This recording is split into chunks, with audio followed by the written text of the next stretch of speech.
यार एक बात बताऊं, एक देख सुनो, एक मिनट सुनील जी।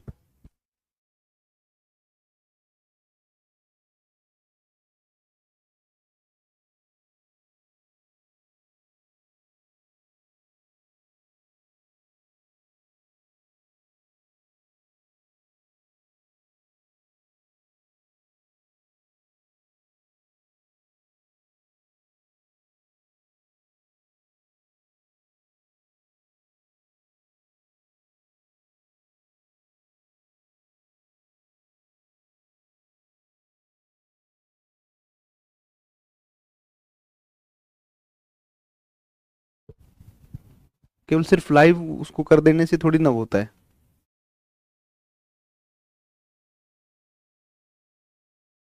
देखो भाई ध्यान दो एक बार,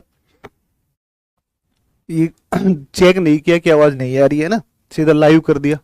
तो ठीक है, अभी अब बंद था यहाँ से, अभी आवाज आ रही होगी, ठीक है। देखो ध्यान दो, वापिस से मैं बता देता हूँ। हम ज्वालामुखी के प्रकार की जब बात करते हैं तो ज्वालामुखी के प्रकार की बातों में एक तो प्रकृति कैसी है, प्रकृति का मतलब हो गया नेचर कैसा है उद्गार का, इरप्शन का। तो अगर हम on the basis of nature of eruption की बात करेंगे तो तेजी से उद्गार हो रहा है, विस्फोट के साथ उद्गार हो रहा है एक तो, एक बहुत धीमी गति से, और मतलब बहुत ज्यादा विस्फोट नहीं हुआ, आराम से उद्गार होने लग रहा है, ठीक है ना। एक तो ये है। फिर दूसरी बात करते हैं क्रियाशीलता। क्रियाशीलता की अगर बात करेंगे तो जो है आपके ज्वालामुखी होंगे तीन प्रकार के। क्रियाशीलता का मतलब क्या है कि एक तो ऐसे ज्वालामुखी हैं जो लगातार जिनसे इरप्शन होता रहता है, एक प्रकार के हो गए।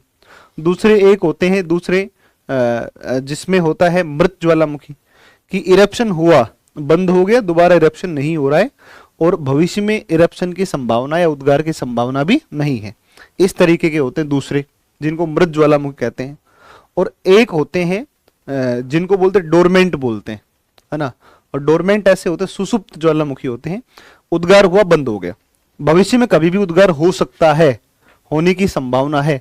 ऐसे ज्वालामुखियों को कौन से बोलते हैं, तो ऐसे को बोलते हैं कौन से, डोरमेंट या सुसुप्त बोलते हैं। तो ये एक्सटिंक्ट और डेड हो जाएगा, एक्सटिंक्ट और डेड, और डेड, डेड वोल्केन हो गया, डेड वोल्केन हो गया। तीसरी अगर बात करते हैं तो एक होता है सुसुप्त, सुसुप्त ज्वालामुखी, या सुसुप्त ज्वालामुखी कह दो, या फिर इसको हम बोल देंगे क्या, डोरमेंट, है ना। तो एक हो जाएगा डोरमेंट, है ना, एक डोरमेंट वोल्केन हो गया, डोरमेंट हो गया, डोरमेंट वोल्केन हो गया, वोल्केन हो गया। तो इस तरीके से ना ये तीन प्रकार होंगे, क्रियाशीलता के आधार पर सक्रिय हो जाएगा, एक मृत हो जाएगा, और एक कौन सा हो जाएगा, सुसुप्त हो जाएगा। अब उद्गार की प्रकृति के आधार पर आओ, इसके मुख्य रूप से छह प्रकार आपको देखने को मिलेंगे, छह प्रकार देखने को मिलेंगे, सिक्स टाइप्स मिलेंगे। छह प्रकारों में कौन कौन है, एक बार थोड़ा सा ध्यान दो। छह प्रकारों में सबसे पहला एक हम प्रकार लिखते हैं, और इसको बोलते हैं कौन सा, हवाईयन टाइप होता है, हवाईयन, हवाईयन टाइप होता है, हवाईयन तुल्य होता है, हवाईयन तुल्य होता है, हवाईयन तुल्य होता है, राइट, हवाईयन तुल्य होता है। दूसरा एक होता है स्ट्रोम्बोली होता है, स्ट्रोम्बोली होता है, स्ट्रोम्बोली, स्ट्रोम्बोली होता है, ये स्ट्रोम्बोलियन इसको आप लिख सकते हो, स्ट्रोम्बोलियन टाइप, या इसको आप तुल्य कह दो ना, तुल्य कह दो। तुल्य का मतलब प्रकार, स्ट्रोम्बोली टाइप होता है, स्ट्रोम्बोली तुल्य होता है ना, स्ट्रोम्बोली तुल्य होता है। दूसरा अगर बात करें तो एक आपका कौन सा हो जाएगा, एक हो जाएगा वल्केनियन तुल्य हो जाएगा, दूसरा। तीसरा आपका वल्केनियन तुल्य हो गया, वल्केनियन, वल्केनियन टाइप हो गया, ठीक है, वल्केनियन टाइप हो गया, वल्केनियन तुल्य हो गया, वल्केनियन तुल्य हो गया, ठीक है, वल्केनियन तुल्य हो गया। चौथा, चौथा अगर आप देखोगे तो वल्केनियन के अलावा प्लीनी, प्लीनियन, प्लीनियन टाइप हो गया, चाय मिल जाएगी, बोल दो, है ना। तो एक हो गया आपका कौन सा, पीलियन हो गया, प्लीनियन नहीं, पीलियन,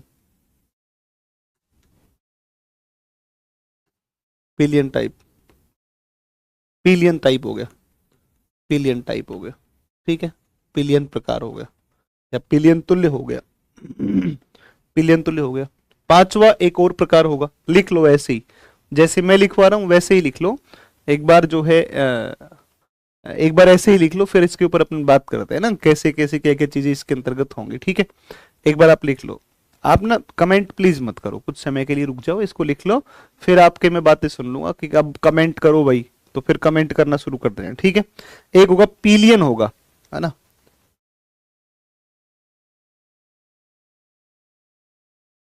एक प्लीनियन होगा ना, ये जिसको हम विसुवियस टाइप बोलते हैं, विसुवियस, विसुवियस टाइप, है ना, इसको विसुवियस टाइप बोले, विसुवियस टाइप, विसुवियस तुल्य होगा, राइट, विसुवियस तुल्य होगा, ठीक है, विसुवियस तुल्य होगा। और एक विद्वान थे जिनका नाम था, देखो विसुवियस टाइप है ना, विसुवियस ज्वालामुखी, इसका उद्गार हुआ, और इसका उद्गार हुआ 79 एडी के अंदर, मतलब आज से, आज 2023 चल रही है ना, तो आप देख लो 1900 साढ़े 1900 साल पहले इसमें उद्गार हुआ। बाद में इसका सर्वेक्षण कुछ समय पहले अभी प्लिनी नाम के एक विद्वान थे, और प्लिनी नामक विद्वान ने इनका अध्ययन किया, उनके नाम पर विसुवियस प्रकार के ज्वालामुखियों को हम किस नाम से जानते हैं, तो विसुवियस टाइप के ज्वालामुखियों को हम किस नाम से जानेंगे, प्लीनियन, है ना। तो प्लिनी ने इसका अध्ययन किया, इसलिए इसका प्लीनियन तुल्य इसका नाम रखा है, प्लीनियन, तो इसे ही कहते हैं हम प्लीनियन, प्लीनियन, है ना,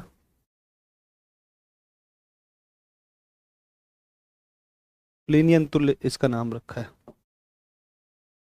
प्लीनियन तुल्य, ठीक है ना, प्लीनियन तुल्य इसका नाम रखा है, ठीक है। और 6 नंबर पे एक और ज्वालामुखी आइसलैंडिक हो जाएगा, आइसलैंडिक टाइप, ठीक है ना, आइसलैंडिक टाइप, ठीक है। तो आइसलैंडिक तुल्य, आइसलैंडिक तुल्य, आइसलैंडिक तुल्य हो जाएगा। ये लो जी, ये आपके होते हैं 6 वर्गों में, इनको हम बांटते हैं, और ये 6 वर्ग आपके सामने हैं। अब सुन लो एक बार, इसमें हमें कुछ बहुत ज्यादा चीजें करनी नहीं है, किसमें, इन 6 में बहुत सारी चीजें नहीं करनी है। हमारा जो मुख्य प्रश्न निकल कर आएगा, वो मुख्य प्रश्न आपका निकल कर आएगा कहाँ से, तो मेन जो क्वेश्चन बनेगा वो क्वेश्चन बनेगा किस में से, तो ये मेन क्वेश्चन बनेगा क्रियाशीलता के आधार पर, एक्टिव, है ना, एक्टिव के अलावा कौन सा, मृत, है ना, एक मृत हो जाएगा, राइट, एक मृत हो जाएगा, और एक कौन सा हो जाएगा, एक हो जाएगा सुसुप्त हो जाएगा, ठीक है, सुसुप्त हो जाएगा, राइट। तो अब हमें ये पढ़ने, एक तो सक्रिय पढ़ने हैं, एक मृत पढ़ने हैं, और एक कौन से पढ़ने हैं, सुसुप्त पढ़ने, ठीक है, एक सुसुप्ति, 3 अपने को आज ये पढ़ने हैं, ठीक है। इनके बारे में थोड़ा सा बता देता हूँ। हवाईयन तुल्य, हवाई द्वीप पड़ता है प्रशांत महासागर में, जिसके ऊपर अधिकार है अमेरिका का, ठीक है, अमेरिका का अधिकार है। और हवाई द्वीप के ऊपर, हवाई द्वीप के ऊपर जो ज्वालामुखी पाए जाते हैं, उनको हम हवाईयन तुल्य कहते हैं। ये काफी शांत उद्गार वाले होते हैं। शांत उद्गार का मतलब हो गया कि बहुत बड़ा विस्फोट इनके अंदर नहीं होता है। ज्वालामुखी ऐसे फटता है, थोड़े बहुत ऊपर उछलते हैं, जो मैग्मा वगैरह होता है, मतलब ऐसा नहीं है कि ब्लास्ट होगा, धड़ाम से ब्लास्ट होगा और चट्टाने, राख, धूल फैल जाएगी ना, बिल्कुल शांत तरीके से उद्गार होता है, मैग्मा निकलता रहता है और चारों तरफ ये मैग्मा फैलता रहता है, ठीक है। तो ये होता है आपका कौन सा, तो ये होता है हवाईयन तुल्य। सबसे काम यानी कि सबसे शांत प्रकार के जो होते हैं वो कौन से होते हैं, हवाईयन टाइप होते हैं, और ये यूएसए के हवाई द्वीप के ऊपर मिलते हैं, ठीक है। तो हवाईयन इरप्शन जो होता है वो क्या होता है, वो आपका कैसा होता है, सबसे शांत होता है, ठीक है। चलो, तो आप लिखो इसमें, इसमें आप लिख लो अ, हवाईयन जो है, Hawaiian, Hawaiian, Hawaiian type volcano, Hawaiian type volcano, ठीक है। हवाइन टाइप वोल्केनो, ये इसमें सबसे शांत प्रकार से उद्गार होता है, सबसे शांत उद्गार होता है, ठीक है, सबसे शांत उद्गार होता है, ठीक है। तो कामेस्ट, कामेस्ट इरप्शन, कामेस्ट इरप्शन होता है, राइट, कामेस्ट इरप्शन होता है, ठीक है, कामेस्ट इरप्शन होता है, कामेस्ट इरप्शन होता है। ये लो जी, एक बात होगी, कामेस्ट इरप्शन होता है, सबसे शांत इसका क्या होता है, सबसे शांत इसका विस्फोट होता है, ठीक है। ये कहाँ पर है, हवाई कहाँ पर है, तो situation, situated, situated in Pacific ocean, है ना, Pacific ocean, situated in Pacific ocean, हाँ रख दो इसको, ठीक है। प्रशांत महासागर में स्थित है, प्रशांत महासागर में स्थित है, प्रशांत महासागर में स्थित है, ठीक है, प्रशांत महासागर में स्थित है,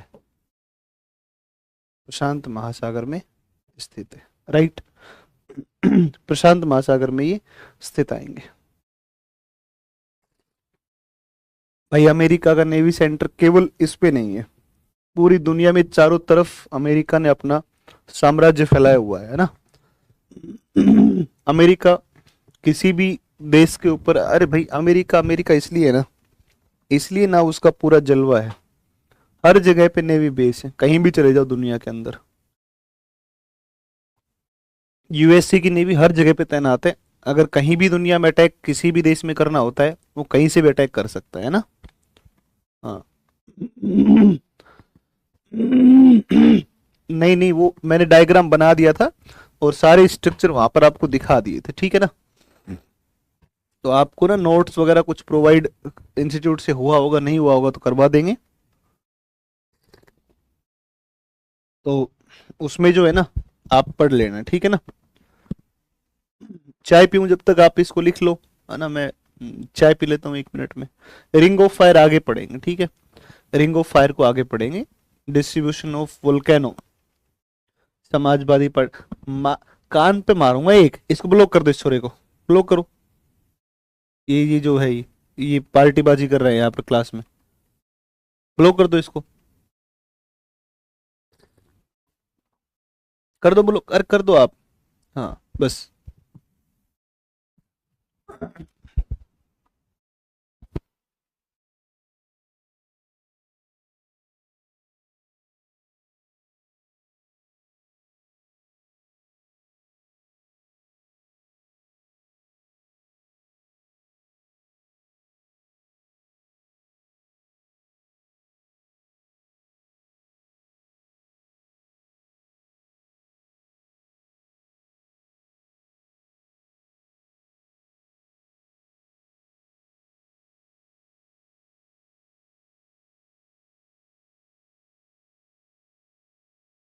हाँ तो यहाँ चुनाव थोड़ी ना हो रहा है, यहाँ पर जो कुछ भी तुम लिखते रहोगे। एक्सटेंसिव लैंडफॉर्म्स, हाँ बताया तो था, क्रेटर, कार्लडेरा और सिल्ड वगैरह बता तो दिया था आपको। सर आप गुस्सा बहुत जल्दी, ना ऐसा नहीं है यार, वो एक आधे बच्चे को धमकाना पड़ता है ना, इसीएम जैसा जो था, तो उसको कर दो ओपन, रहने दो, फिर वो रोएगा ना, अनब्लॉक कर दो, कर दो, फिर रोएगा बाद में, फोन करता फिरेगा कहीं कहीं पर। चलो, सबसे शांत हो गया। अब सुनो, सबसे जो होता है खतरनाक, है ना, तो होता है पिलियन होता है, ठीक है, होता है पिलियन। तो पिलियन जो होता है वो सबसे खतरनाक होता है, ठीक है, सबसे खतरनाक पिलियन होता है, राइट। क्या होगा, नहीं होगा ना वो ब्लॉक, अनब्लॉक नहीं होगा। चलो बहुत बढ़िया, बधाई हो भाई शिवम, और यहाँ पर चुनाव लड़ ले। पिलियन टाइप वोल्केनो, वोल्केनो, ठीक है, पिलियन तुल्य ज्वालामुखी, पिलियन तुल्य ज्वालामुखी, पिलियन तुल्य ज्वालामुखी। देखो, पिलियन जो तुल्य होता है ना, पिलियन तुल्य जो होता है, उस पिलियन तुल्य में क्या होता है, उस पिलियन तुल्य के अंदर भयानक विस्फोट होता है, और इतना भयानक विस्फोट होता है कि कई कई किलोमीटर तक उसकी धूल राख जो होती है वो राख फैल जाती है, है ना। जैसे अगर मैं आपको बताऊं कि एक पड़ता है 1911 में, पड़ता है 1911 में एक विस्फोट हुआ, और जो फिलिपाइन द्वीप समूह, उस फिलिपाइन द्वीप समूह के अंदर माउंट ताल एक ज्वालामुखी है, और माउंट ताल में एक इतना बड़ा ज्वालामुखी है कि उसके अंदर 1911 में विस्फोट हुआ और कई किलोमीटर तक उसकी धूल राख वगैरह गई, है ना। तो जितने भी विस्फोटक, तेज विस्फोट जितने भी उसमें होगा, वो सारे के सारे किसके अंतर्गत रखे जाएंगे, पिलियन में। जैसे क्राकाटोआ ज्वालामुखी है ना। तो क्राकाटोआ ज्वालामुखी भी इसी प्रकार का है, ठीक है।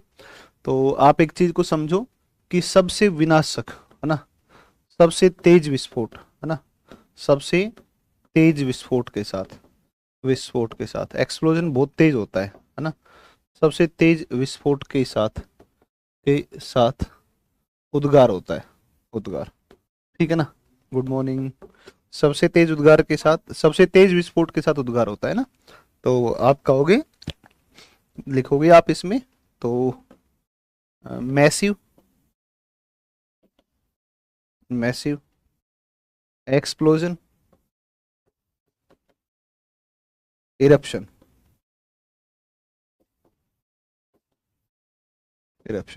सबसे तेज गति से उद्गार होता है। इसके अगर एग्जाम्पल दुनिया में आप देखोगे, तो इसके एग्जाम्पल्स के अंदर भाई आपका एक आएगा क्राकाटोआ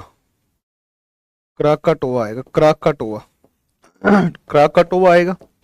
और क्राकाटोआ ज्वालामुखी तो इतना भयानक है, बहुत भयानक है, ये तो प्लेटों को हिला देता है, ये तो महासागर की।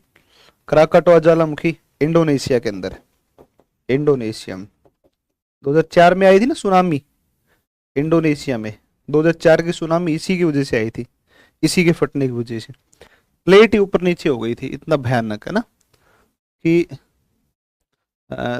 अच्छा, वो तो पता चलता है कि इरप्शन जो हुआ, विस्फोट हुआ, उसको देखा जाता है, वैज्ञानिक उसको देखते हैं, वैज्ञानिक उसको देखेंगे और उसका स्टडी करके बताएंगे भाई इस टाइप का था ये, है ना।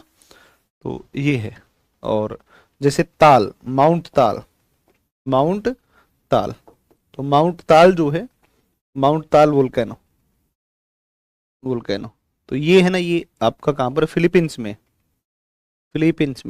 राइट, फिलीपींस में पड़ता है माउंट ताल। तो ये भयानक ज्वालामुखी है ना, ये सब फिलीपींस के अंदर पड़ता है माउंट ताल। मैंने, देखो आप बात को समझो, इन्हीं को अगर मैं किसी और एग्जाम के लिए पढ़ाऊं, जैसे यूपीएससी सिविल सर्विस के लिए मैं इसको पढ़ाऊंगा, तो इसमें मेरा पढ़ाने का तरीका दूसरा होगा ना, लिखवाने का तरीका दूसरा होगा, है ना। यूपीपीएससी, एमपीपीएससी, बिहार पीएससी, या फिर यूपीएससी प्रीलिम्स के लिए अगर मैं पढ़ाऊं या फिर आपको पढ़ाऊं, तो मैं इसी तरीके से लिखवाऊंगा। मतलब भाई ये होते हैं, इनमें महत्वपूर्ण कौन सा है, तो महत्वपूर्ण में ये है, समझे कि नहीं समझे, इस तरीके से मैं लिखवाऊंगा। लेकिन जब मेंस के लिए मुझे पढ़ाना होगा, तो मेंस में पढ़ाते समय मैं इनको एक एक को एक्सप्लेनेशन करूंगा, इनके डायग्राम्स बनवाऊंगा। तो वो अप्रोच ना एग्जाम के हिसाब से अलग हो सकती है। आप अगर कहीं पर देखें कि नहीं सर वहां तो ऐसा पढ़ाया हुआ है, वहां ऐसा पढ़ाया हुआ है, तो आप बिल्कुल भी दिमाग को डाइवर्ट मत करना। आप ये मानना कि ठीक है, टीचर ने अपने हिसाब से पढ़ाया है, हमारे एग्जाम को ध्यान रख करके पढ़ाया है। मेरी बात समझे कि नहीं समझे। तो ये थोड़ी है, ऐसा थोड़ी है कि मैंने एक बार किसी बच्चे की बीपीएससी की कॉपी देखी थी, और उस बिहार पीएससी की कॉपी के अंदर उसने इतना वर्ल्ड ज्योग्राफी लिखवा रखा है ठोक करके, इतना सारा वर्ल्ड ज्योग्राफी ना यार, रिलीवेंस ही नहीं है ना, एग्जाम में आएगा ही नहीं, पेपर में ही नहीं आएगा उतना सारा। आपने ऑप्शनल टिका दिया पूरा उसके अंदर, है ना। तो इतना सारा मैंने ऑप्शनल के लेवल की चीजें उसमें लिखवा दी। अब बीपीएससी तो भाई, अब तुम जबरदस्ती कहो तो दूसरी बात है, बाकी उससे तो नहीं निकलेगा, है कि नहीं। और अगर निकलेगा क्यों नहीं, तो उसका कारण है कि आपके क्वेश्चंस तो लड़ जाएंगे उसके अंदर, मान लिया, लेकिन बच्चे का जो समय गया, जो टाइम खराब हो गया, जो चीज नहीं पढ़नी चाहिए थी वो जबरदस्ती उसने पढ़ी, तो वो एक बड़ी घातक चीज है। इसलिए मैं जो आपको पढ़ा रहा हूं, मैं आपको ठीक एग्जाम की अप्रोच के अकॉर्डिंग पढ़ा रहा हूं, कि जो एग्जाम है उस हिसाब से मैं चीजों को करवा रहा हूं, उससे दाएं बाएं जाने की प्रयास नहीं करता हूं। जो महत्वपूर्ण वही बताता हूं, नहीं है तो छोड़ देता हूं, ठीक है। अब केवल हाँ, नोट्स भाई, मेरे तो नोट्स में बहुत सारा लिखा हुआ है ना, बहुत सारा लिखा हुआ है। तो अब वो चूंकि वो चीजें अब आपके काम की नहीं, अब मैं अपने ज्ञान को सिद्ध करने के लिए और आपके सामने दुनिया भर का इतना सारा मटेरियल ला करके पटक दूं और आप कहो कि सर बहुत सारी चीजें आती हैं हमारे मास्टर को, तो गलत बात है, 100% गलत है। बिल्कुल भी इस बात का मैं समर्थन नहीं करता हूँ, ठीक है। तो हाँ, एग्जाम है और एग्जाम के अकॉर्डिंग इतना आपको लिखवा दिया कि लगभग लगभग आपके क्वेश्चंस 80% क्वेश्चन आपके बन जाए, 20% से 25% के बीच में आएंगे, 15 से 16 प्रश्न आपके वहां से लगभग लगभग बन जाएंगे आराम से। तो 15-16 प्रश्न अगर आपके बन जाते हैं ज्योग्राफी से, तो ये एक बड़ी उपलब्धि मैं तो मानता हूँ कि यार चलो 15 क्वेश्चन अगर आप बना पाए तो बहुत अच्छी बात होगी। ये तो हमारे लिए 15 से 16 क्वेश्चन, ये हमारा 80% के आसपास रेशियो रहेगा, ठीक है। और बाकी जो है कि मान लो ये मैंने पढ़ा दिया, अब हाँ दूसरी बात, प्रैक्टिस करवाऊंगा, 101% करवाऊंगा। और जब प्रैक्टिस में करवाऊंगा तो उस समय पर कुछ कुछ चीजें मान लो मुझे लगेगा कि नहीं यार ये चीज और बता देनी चाहिए थी, है ना, तो मैं वहां प्रैक्टिस क्वेश्चंस में यूट्यूब के माध्यम से करवाऊँ या एप्लीकेशन में करवाऊँ, तो यूट्यूब के माध्यम वगैरह से, और जब मैं पढ़ाऊंगा प्रैक्टिस पीवाईक्यूज करवाऊंगा तो उस समय के ऊपर मैं आपको कुछ कुछ चीजें और बता दूंगा ना, और आपको बोल दूंगा भाई ये आपको नहीं बताया था, ठीक है ना। तो वो है बात। चलो आगे चलते हैं। अब हम आते हैं किसके ऊपर, एक्टिव पर, मृत पर और एक सुसुप्त के ऊपर। और इसमें आप देखो, अब अपने देख लेते हैं एक्टिव वोल्केनो, क्रियाशीलता के आधार पर। तो एक होंगे एक्टिव वोल्केनो, सक्रिय ज्वालामुखी, तो एक आपके होंगे सक्रिय। आप ऐसे लिख सकते हो, क्रियाशीलता के आधार पर, क्रियाशीलता के आधार पर, के आधार पर। और इसमें अगर आप देखोगे तो क्रियाशीलता के आधार पर अगर आप जाओगे तो क्रियाशीलता के आधार पर ये आएगा आपका, और ये आएगा आपका कौन सा, तो ये आ जाएगा कौन सा, सक्रिय ज्वालामुखी, सक्रिय ज्वालामुखी, ठीक है, सक्रिय ज्वालामुखी आ जाएगा। और सक्रिय ज्वालामुखी जो आएगा आपका, उस सक्रिय ज्वालामुखी के ऊपर आप आओ, ठीक है, एक्टिव वोल्केनो पर आओ। एक्टिव वोल्केनो में, एक्टिव वोल्केनो का मतलब डेफिनेशन लिखने से यहाँ कोई मतलब है नहीं, डेफिनेशन ना लिख करके चीजों को सीधा समझ लेते हैं। एक्टिव कौन से हैं, जिनसे लगातार क्या हो रहा है, उद्गार हो रहा है। तो जिनसे लगातार उद्गार होगा वो कौन से होंगे, तो वो कौन से होंगे, वो एक्टिव वोल्केनो होंगे, ठीक है ना। तो एक्टिव वोल्केनो होंगे। और दुनिया में सबसे अधिक ऊंचाई पर जो एक्टिव वोल्केनो है, वो एक्टिव वोल्केनो कौन सा है दुनिया में, तो दुनिया में सर्वाधिक ऊंचाई पर एक्टिव वोल्केनो कौन सा है। तो देखो मैं इसके कुछ एग्जाम्पल है नोट्स में, वो आपको लिखवा देता हूँ। एक्टिव वोल्केनो के एग्जाम्पल कौन कौन से हैं वो लिखवा देता हूँ, है ना। तो एक्टिव वोल्केनो के कौन कौन से हैं, है ना, एक्सटिंक्ट के कौन कौन से हैं, तो कुछ कुछ एग्जाम्पल हैं वो आप एक बार देख लो, है ना। चलो, एक्टिव वोल्केनो जैसे इरप्शन हुआ और लगातार लगातार जो है उसमें आपका मैग्मा निकलता जा रहा है ना, लगातार।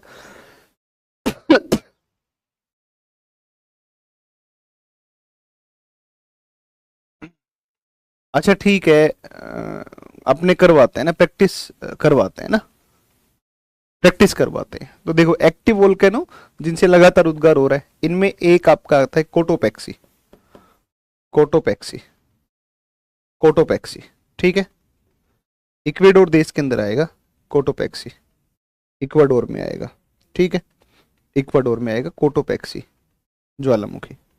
और ये एंडीज पर्वत पर है ज्वालामुखी, आप कहोगे कोटोपैक्सी,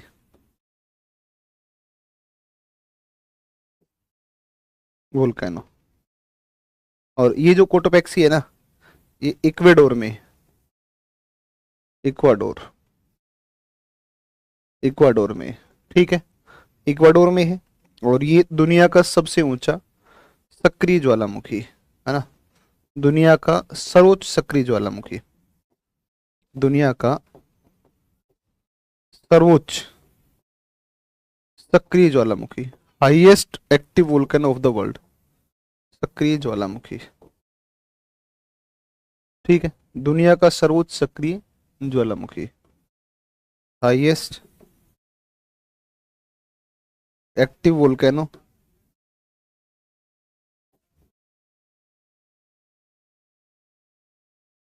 ऑफ द वर्ल्ड,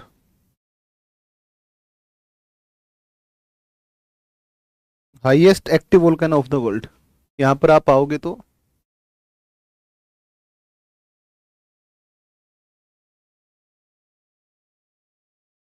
देखो इस तरीके से आप आओ,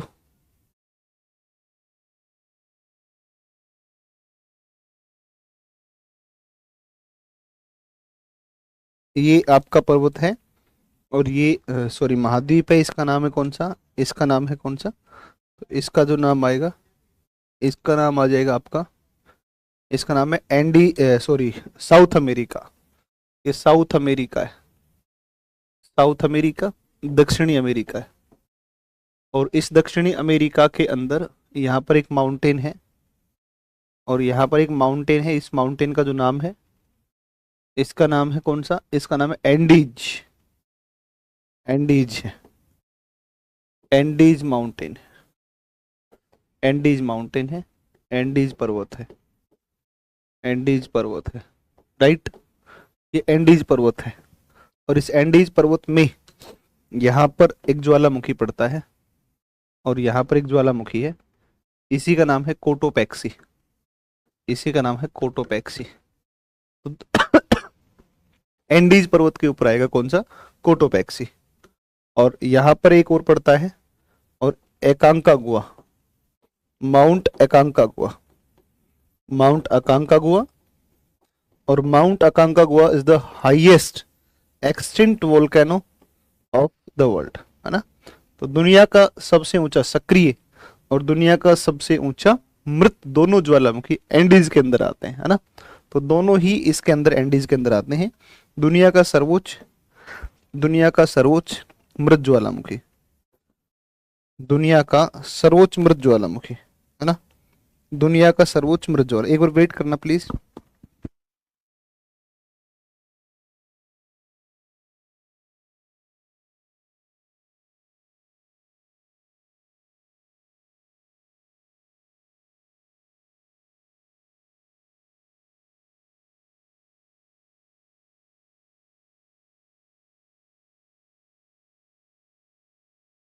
देखो, दुनिया का सर्वोच्च मृत ज्वालामुखी है ना, तो हाईएस्ट, हाईएस्ट एक्सटिंक्ट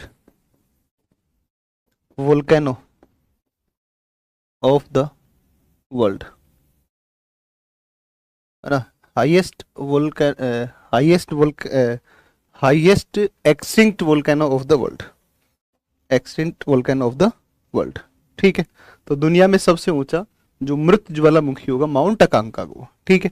तो इक्वाडोर में हो गया, और ये अर्जेंटीना, और अर्जेंटीना और इस तरफ कौन सा है, चिली, है ना। तो अर्जेंटीना और चिली की बाउंड्री पर, boundary of Argentina, Argentina and chilli,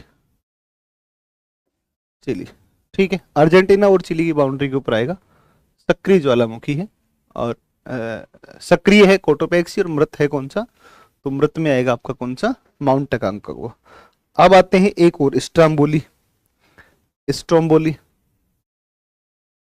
Stromboli volcano, volcano, Stromboli Jwalamukhi, Stromboli Jwalamukhi, right. अगर स्ट्रोम्बोली ज्वालामुखी की बात करें, तो स्ट्रोम्बोली कहाँ पर आएगा, तो स्ट्रोम्बोली की मैं इसको कहते हैं, ये कहते हैं लाइट हाउस ऑफ, इटली में आएगा, है ना। भूमध्य सागर का प्रकाश स्तंभ, भूमध्य सागर का प्रकाश स्तंभ कहते हैं, भूमध्य सागर का प्रकाश स्तंभ, lighthouse of, lighthouse of Mediterranean Sea, Mediterranean Sea, ये इटली का है ना। भूमध्य सागर का प्रकाश स्तंभ मतलब सैटेलाइट से ये बिल्कुल साफ दिखाई देता है, ठीक है, इसलिए भूमध्य सागर का प्रकाश स्तंभ कहते हैं। और ये है आपका इटली का एक द्वीप पड़ता है, जिसका नाम है लिपारी द्वीप पड़ता है ना। तो ये इटली का द्वीप पड़ेगा कौन सा, लिपारी, उसके ऊपर ही अवस्थित है, ठीक है। तो लिपारी द्वीप पर आएगा, है ना। तो लोकेशन क्या है इसकी, लोकेशन क्या है, लोकेशन आएगी या अवस्थिति आएगी इसकी, अवस्थिति आएगी क्या, तो लिपारी द्वीप आएगा इटली का, लिपारी द्वीप किसका है, इटली का, लिपारी द्वीप इटली ना, इटली, इटली। एक और आओ, बैरन आएगा, एक आएगा बैरन, बैरन द्वीप आएगा, बैरन द्वीप आएगा, बैरन, बैरन आइलैंड है ना, बैरन आइलैंड। इस द्वीप के ऊपर भारत का एकमात्र सक्रिय ज्वालामुखी है। Only one active volcano of the India, only one active volcano of India, only one active volcano of India. Bharat का एकमात्र सक्रिय ज्वालामुखी, भारत का एकमात्र, भारत का एकमात्र सक्रिय ज्वालामुखी, सक्रिय ज्वालामुखी, भारत का एकमात्र सक्रिय ज्वालामुखी। और ये भारत का एकमात्र सक्रिय ज्वालामुखी कौन सा है, तो एकमात्र सक्रिय ज्वालामुखी कौन सा है, ये बैरन आएगा, बैरन आएगा, ठीक है ना। तो Barren is only one active volcano of India, ठीक है। भारत का एकमात्र सक्रिय ज्वालामुखी, इसका नाम है बैरन, ठीक है, इसका नाम है बैरन। चलो मैं कुछ एग्जाम्पल इंटरनेट से देखता हूँ भाई, कुछ और एग्जाम्पल देख के आपको लिखवाता हूँ।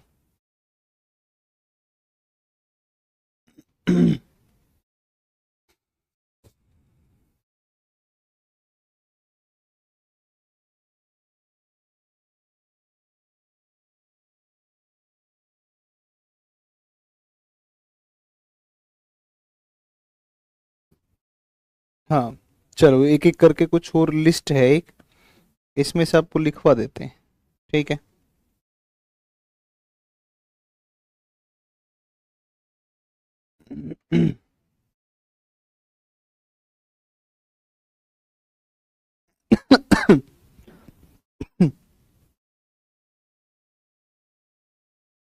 कुछ नाम है बार बार एग्जाम में आते हैं ये, है ना।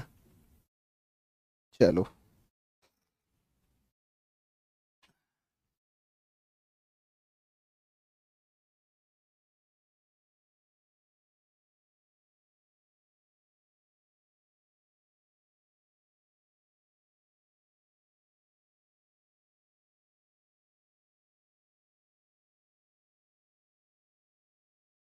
माउंट एटना, है ना, माउंट एटना सिसली द्वीप पर है ना, माउंट एटना, माउंट एटना आएगा, माउंट एटना ज्वालामुखी, mount Etna, mount Etna volcano. और ये माउंट एटना वोल्केनो ये कहाँ पर आएगा, तो ये आएगा कहाँ पर, Sicily, Sicily, Sicily island, Sicily island कहाँ पर आएगा भाई, इटली में आएगा, इटली में आएगा, ठीक है, सिसली आइलैंड इटली में आएगा। ओजस डेल सलादो, ओजस डेल सलादो, सेलाडो, ओजस डेल सलादो, ये कहाँ पर आएगा, ओजस डेल सलाडो,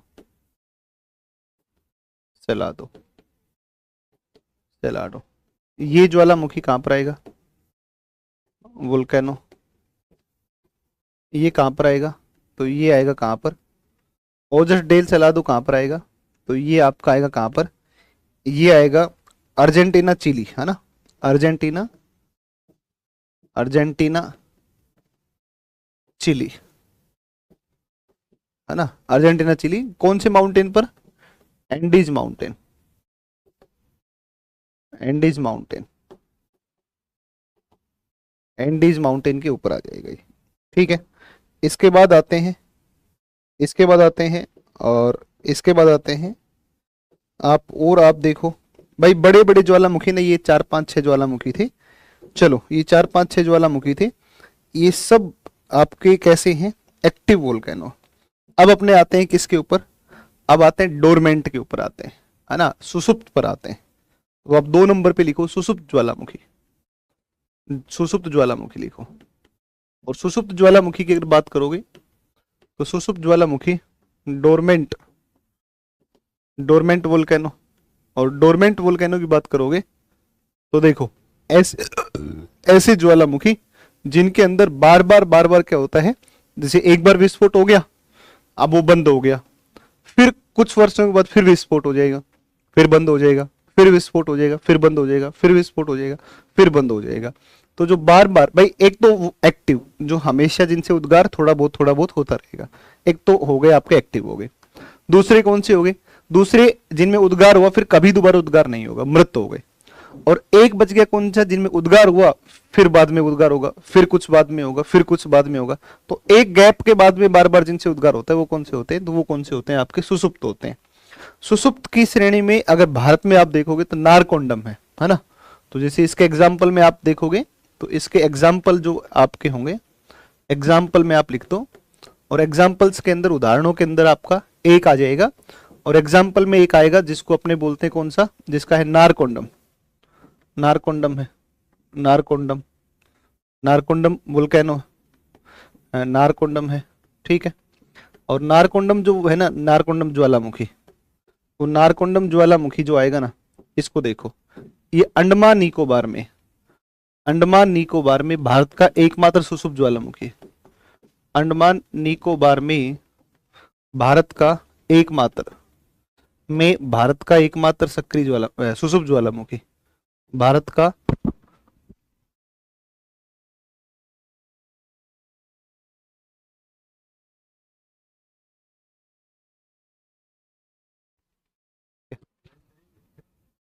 हाँ, दे बता दूंगा फिर, है ना।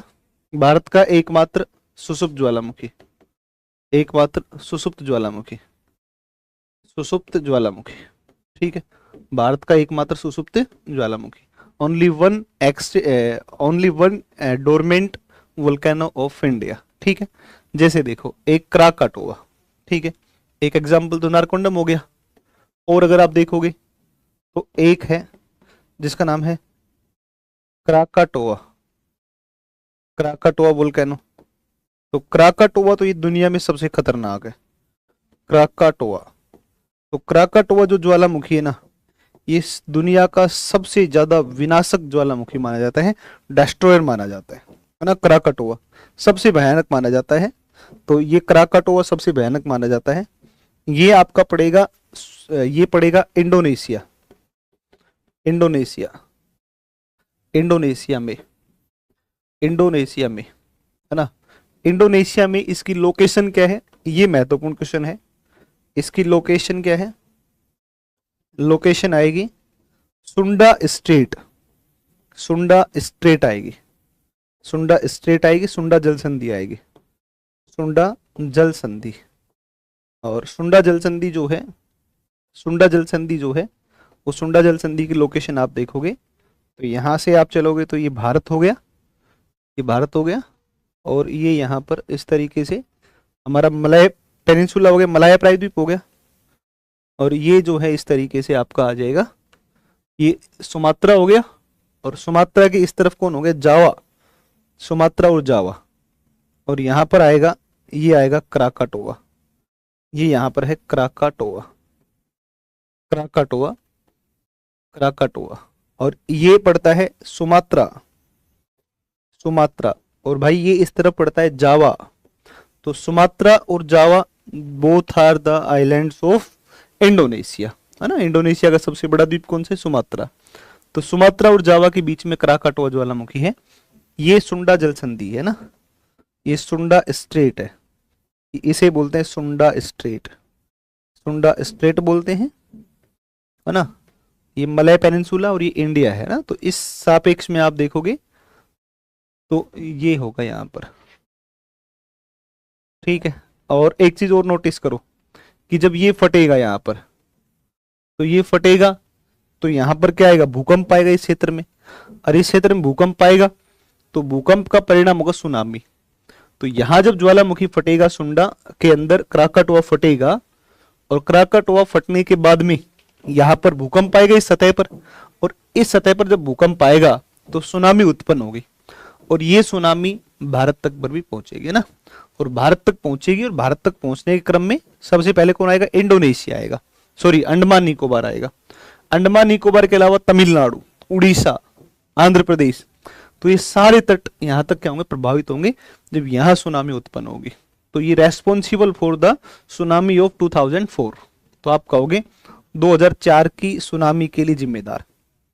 2004 की सुनामी के लिए जिम्मेदार है, कि सुनामी हेतु जिम्मेदार, सुनामी हेतु जिम्मेदार है, ठीक है। 2004 की सुनामी हेतु जिम्मेदार है। Responsible for, responsible for the tsunami, tsunami of 2004, 2004, ठीक है। ये लो जी, 2004 की सुनामी के लिए जिम्मेदार है।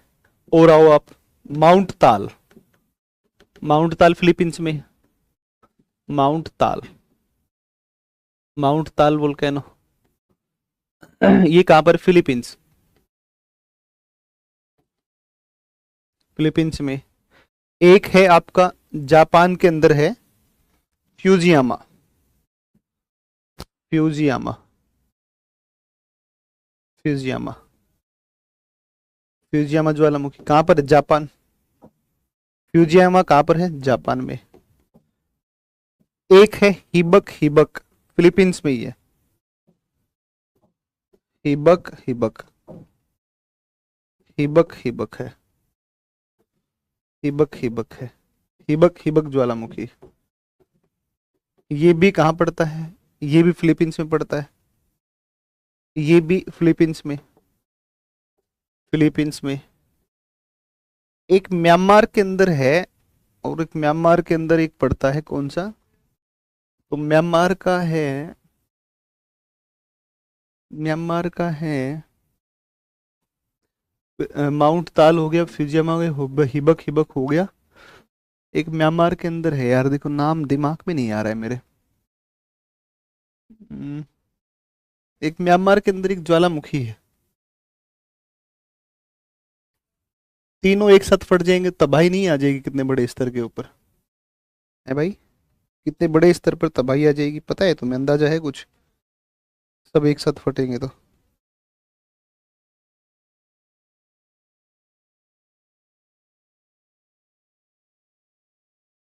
एक सेकंड रुको।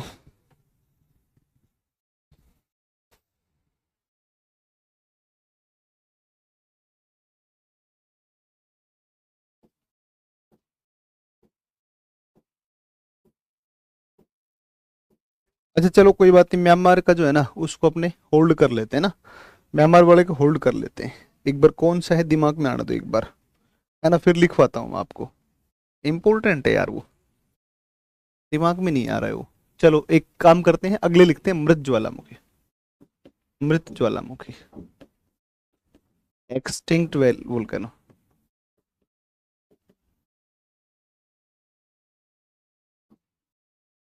Extinct volcano. एक्सटिंक्ट वोल्केनो की जब बात करेंगे तीसरे, तो एक तो हो गया तुम्हारा कौन सा, एक हो गया सुसुप्त हो गया, एक कौन सा हो गया, एक आपका कौन सा हो गया, एक एक्टिव हो गया। अब 3 नंबर पे आ जाओ, ऐसे कौन कौन से हैं, तो भाई एक बार जिनसे विस्फोट हुआ, हाँ माउंट पोपा है, बिल्कुल ठीक है, माउंट पोपा, मतलब ध्यान था मेरे, है ना, माउंट पोपा, माउंट पोपा ज्वालामुखी वोल्केनो, माउंट पोपा, हाँ इम्पोर्टेंट है ये ना। ये कहाँ पर है, म्यांमार, म्यांमार, ठीक है ना, ये म्यांमार के अंदर है, ठीक है, म्यांमार में, चलो म्यांमार के अंदर है, अभी जस्ट है क्या, चलो ठीक है। चलो भाई बाकी कल बात करेंगे, अभी यहाँ पर क्लास है सर की ना, तो आगे कल अपने पढ़ते हैं, मृत ज्वालामुखी जो है वहां से पढ़ते हैं कल, ठीक है ना। कल ज्वालामुखी मृत कौन कौन से हैं, और एक वितरण दुनिया में ज्वालामुखियों का कौन कौन सा आएगा, इसके ऊपर कल बात कर लेंगे। Thank you so much.